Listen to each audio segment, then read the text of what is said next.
This is lesson 10 on the Quine-McClusky minimization method.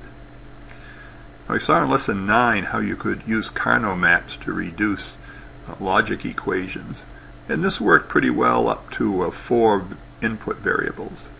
So what happens if you have more than 4 input variables? Well, there are extensions to Carnot maps for 5 and even 6 variables, but these become cumbersome and aren't very practical.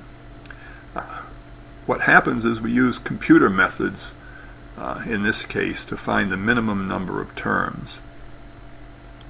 And the Quine-McClusky minimization method is one of the more popular ones, which is guaranteed to find the minimum number of terms. So to do that, we first need to introduce the tabular representations, which is a representation that computers can understand. And then we'll talk about prime implicants and essential prime implicants. So suppose we had this Carnot map and we had these 4 terms, and this was a solution we found with the Carnot maps. Well, how can we write these terms in such a way that a computer can understand it easily? Well, here's what we do. We put them in the order W, X, Y, Z, and if it's a naught, we put a 0. In this case, the X went away because we had a 0 and 1, so we represent that with a dash. And then we had Y, so that's a 1, and not Z, which is a 0. So you see 0 dash 1 0 simply represents not W, there's no X, and Y, and not Z. So that's fairly easy. This one you see, we have not W and X, so not W is a 0, X is 1, and since the Y and Z went away, that's dash dash. Okay, let's look at this term. Here the W went away, so it's a dash. We're left with X, Y, 1, 1, and the Z went away, so it's a dash. So dash 1, 1, dash is just X and Y. And finally, W and not Y and Z is 1, dash, the X went away, not Y, 0, and Z, 1. So you see how these tabular representations can be used to represent any product term. Now, each product term is called an implicant. So here we have a general expression as a sum of products. If any one of these is true, it implies that F is true, because 1 ORed with anything is 1. So each product term is called an implicant because it implies that F is true. Now, a product term that cannot have any of its variables removed and still imply the logic function is called a prime implicant. In other words, if I can't take this not Y out of here, then this would be a prime implicant. We'll see when we go along that these prime implicants correspond to the circles in our Carnot maps. That is, we make the circles as large as possible, but still include all of the min terms. If you take any of the min terms out, then that particular circle wouldn't work. Okay, let's see how we can find these using this Quine-McClusky method. Here's one of Carnot maps we had from the previous lesson. Remember, we had these 2 circles. This one was really, remember, the X went away, so it becomes a dash, and then we have the 1, 0, so it's really just Y and not Z. This one, we can write the tabular representation as this 1 followed by dash dash because both Y and Z go away. So if we know these answers, then that gives us the prime implicants. We know the answer is Fn is Yn not Z or X. Okay, here's what we do. We list all the min terms here, and then here's the outputs that are 1. That is, these 5 1s in here correspond to min term 2, and then 4, 5, 6, and 7. So the way the method works is that we list all of the min terms that have a 1, 2, 4, 5, 6, and 7. and then we draw a dash between the group that has only a single 1 and the ones that have 2 1s, and also another line between the group that has 2 1s and in this case 3 1s. So we have to order the min terms in the order of increasing number of 1s in the min term. In this case it just happened that they went in the order of the min terms. However, as we'll see in our next example, that's not always the case. So here's what we do. We compare each of the terms in this group with this group, and we're looking for the case where only a single term changes from a 1 to a 0 or a 0 to a 1. Now, since there's only one 1 in this group and 2 1s in this group, I only have to compare the 2 and the 4 to the 5 and the 6. There's no need to compare 2 and 4 to 7 because I know that more than 1 is going to have to change. So between 2 and 5, the question is, does more than one one variable change? Well, yes, this goes from 0 to 1, this goes from 1 to 0, so that's not going to work. How about 2 and 6? Well, yeah, 2 and 6, you see, we have a 1 and 0 here, so only the first one goes from 0 to a 1. So we can write 2 and 6, and if it goes from a 0 to a 0, 1, we replace it with a dash, so this becomes dash 1, 0. And every time we write one down, we need to check off the 2 and the 6 to indicate that we moved them over to step 2. How about 4 and 5? Yes, you see only the last one changes here, so I can write 4, 5 is 1, 0 dash. And of course I have to check these 2 off. How about 4 and 6? 4 and 6, yes, this becomes this middle one becomes a dash. So 4 and 6 is a 1 dash 0. Now I've already checked them, so I don't have to check them again. So we're done with this group, so I only have to check 5 with 7 and 6 with 7. How about 5 and 7? 1, 1, 0, 1, 1, 1. Yes, that is 5 and 7 is a 1 dash 1. 1 dash 1. How about 6 and 7? 1, 1, 0, 1. Yes, that's a 1, 1 dash. Oh, I had to check the 7 off here before I went on. So 6 and 7 is a 1, 1 dash. And now everything's checked. So we're done, and we need to move on to step 3. Well, we just repeat it. First, of course, we have to draw the lines between the ones that have a single 1, which are these first 3, and ones in this case that have 2. So we just have a single line here. And now we do the same thing again. We compare 2, 6 with 5, 7.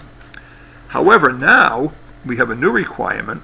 If we have a dash, the dashes have to line up. Well, 2, 6, you see there's a dash here, but there's no dash here, so we can't put 2, 6 with anything. How about 4, 5? Well, there's a dash here, so the only one it would work with was this one. So 1, 0 dash with 1, 1 dash, yes. We got a 1 dash dash, you see. So 4, 5, 6, and 7, 4, 5, 6, and 7 becomes a 1 dash dash, and of course we put a check mark here and a check mark here. Now, how about 4 and 6? Well, again, we have a dash here, so the only one it could work with was this one. And what do we have? We have a 1 dash dash. Same thing, it turns out. So 4, 6, 5, 7 is a 1 dash dash. This is really the same result. Well, we're done. This is all we can do. We forgot to check off this one and this one. Okay, so now we're done. So what's the answer? Well, the answer is that all unchecked entries are prime implicants. Well, here's an unchecked one, and this, which is the same one, is an unchecked one. So we have 2 prime implicants. The first one is dash 1, 0, which is y and not z. And the second one is 1 dash dash, which is just x. Well, that was our answer, you remember. Y and not z or x. dash, 1, 0, and 1 dash dash. So that Quine-McClusky method found these two prime implicants. Well, that was all we had in that was the total answer for this one. But sometimes there end up being more prime implicants than are necessary. And so what we want to find is what we call essential prime implicants. So find the essential prime implicants using the Quine-McClusky method for this one. Well, let's see what this one is. Well, we have min term m. We had this one before, you remember. This was min term, well, there are lots of min terms here, but what do we have to do? We have to list them in the order of the number of ones. So here's 0, 0, 0 to begin with. That's min term m0. Well, how many do we have 1? We have 0, 0, 1. Any more with just 1? Well, this is 3, so we'll skip that for now. Here's 2, that has just a 1. Any more that have just a single 1? Yeah, look down here. 1, 0, 0, 0 is 8. That has a single 1, so we need to put that next. Remember, we have to list them in the increasing order of ones. All right, how about ones with 2 in it? Well, we have 3, 0, 0, 1. How about any more? Yeah, we have 5 here, 1, 0, 0, 1. There's a 5. Any more with just a single, with just 2 in it? Yeah, there's a 10, 1, 0, 1, 0 is 10. Okay, how about ones with 3? We can start with 7, 0, 1, 1, 1 is 3. And what else do we have? We have 14, 1, 1, 1, 0 here. And then finally we have 15, which is 1, 1, 1, 1. So here are all the min terms, 0, 1, 2, 8, 3, 5, 10, 7, 14, and 15. So now we just apply our Quine-McClusky method. What's the first step? Draw the lines. Here, we need one here between the 1s and the 2s, between the 2s and the 3s, and between the 3s and the 4s. So we first compare 0 with 1, 2, and 8. Let's do it. How about 0 and 1? Yes, that's going to be 0, 0, 0 dash, 0, 0, 0 dash, and of course we have to put our check marks in. How about 0 and 2? Yeah, 0, 0 dash 0, 0, 0 dash 0, check off this. How about 0 and 8? Yes, dash 0, 0, 0. Okay, everybody see what's going on? So, we got to do 1 and 3. How about 1 and 3? Yes, 0, 0 dash 1 it looks like. 0, 0 dash 1, and we'll check off the 3. How about 1 and 5? 1 and 5, 0 dash 0, 1 it looks like. 0 dash 0, 1. Check this one off. How about 1 and 10? Nope, we got too many flipping here.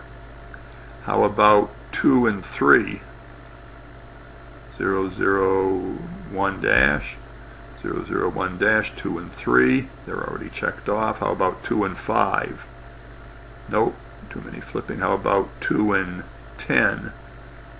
1, dash 0, 1, 0. Looks like 2 and 10, dash 0, 1, 0. Check off the 10. Okay, how about 8 and 3? Nope, everything's changing there. How about 8 and 5? And see, nope, lots of things change there. How about 8 and 10? 1, 0, dash 0. 8 and 10, 1, 0, dash 0. Okay, well, we've finished that group. Now we have to do this group. With this group, how about 3 and 7? 0 dash 1, 1. 0 dash 1, 1. 3 and 7, check off the 7. How about 3 and 14? Nope, too many changing there. How about 5 and 7? 0, 1 dash 1. 0, 1 dash 1, 5 and 7, they're already checked off. How about 5 and 14? Oh, nope, too many changing there. How about 10 and 7? That's going to do too many changing. How about 10 and 14? 1-10. 10, 14, 1-10. Check off the 14. Okay, we only got two more. How about 7 and 15? -111. 7 and 15, -111. Check off the 15. How about 14 and 15? 111 14 and 15. Okay, so next step, draw the lines. Here are the zeros. Here are the ones all the way down to here. Here are the twos all the way down to here. Okay, so now we just have to compare this group with this group, but remember dashes have to line up. So 0, 1 can only go with 2, 3. 0, 0, 0 dash, 0, 0, 1 dash, that ends up with 0, 0 dash dash. 0, 0 dash dash, 0, 1, 2, 3. Okay, how about 0, 2? Well, we have a dash here. Well, there are two possibilities. How about 0, 2, 1, 3? That's 0, 0 dash dash again. We forgot to do our checks. Okay, 0, 2, 1, 3. Notice these two are the same again, 0, 0 dash dash, but it's 0, 2, 1, 3, 0, 2, so we have to check this one now, and this one. Okay, how about this one with 8, 10? This would be dash 0 dash 0. Okay, that works. Dash 0 dash 0 is 0, 2, 8, 10, so we need to check off 8, 10. Okay, that's a 0, 2. How about 0, 8? We have a dash. The only one it can go with is this one. How about 0, 8, 2, 10? Dash 0 dash 0. Dash 0 dash 0. Notice these are the same. And we now check off this one. 0, 8, 2, 10. Got to check off 2, 10. Okay, that's the first group. How about this group with this group? Well, 1, 3. We got a dash here. The only one it can go with is 5, 7. 1, 3, 5, 7 is going to be 0 dash dash 1. 0, 3, 0 dash dash 1. 1, 3, 5, 7. 1, 3 is checked off. 5, 7 we have to check off. How about, that's the only one with that. How about 1, 5? 1, 5 can go with 3, 7. 0 dash dash 1. Same as this one again. Check off the 1, 5 and the 3, 7. So that's 1, 5, 3, 7. How about this one? No, these flip, you see. So 1, 5 doesn't go with 10, 14, even though the dashes line up. So we're done with this one. How about 2, 3? We have a dash here, but no dashes here, so that doesn't do any good. How about 2, 10? There's a dash here, but no dashes here, so that's no good. How about 8, 10? There's a dash here. Maybe 8, 10, 5, 7? No, because the 0, 2, 0, everything flips there, so that's no good. So we're done with this group. So we only have this with this group. How about 3, 7? Well, the dash, nothing lines up here, so we can't do anything with 3, 7. How about 5, 7? Dash here, we can't do anything here. How about 10, 14, dash here? No, actually, we're done. Well, let's draw a line over here. Here we draw a line. We'll draw a little line here because these are the same. We'll draw a big line here because these have zeros and ones. But dashes don't line up, so we're done. So, all unchecked ones are prime implicants. How many do we have? We have 1, 2, 3, 4, 5, 6. So these are all prime implicants. 1 dash 1 0 dash 1 1 1 1 1 1 dash 0 0 dash dash dash 0 dash 0 and 0 dash dash 1. Well, there are 6 prime implicants. Here, we'll just list them here.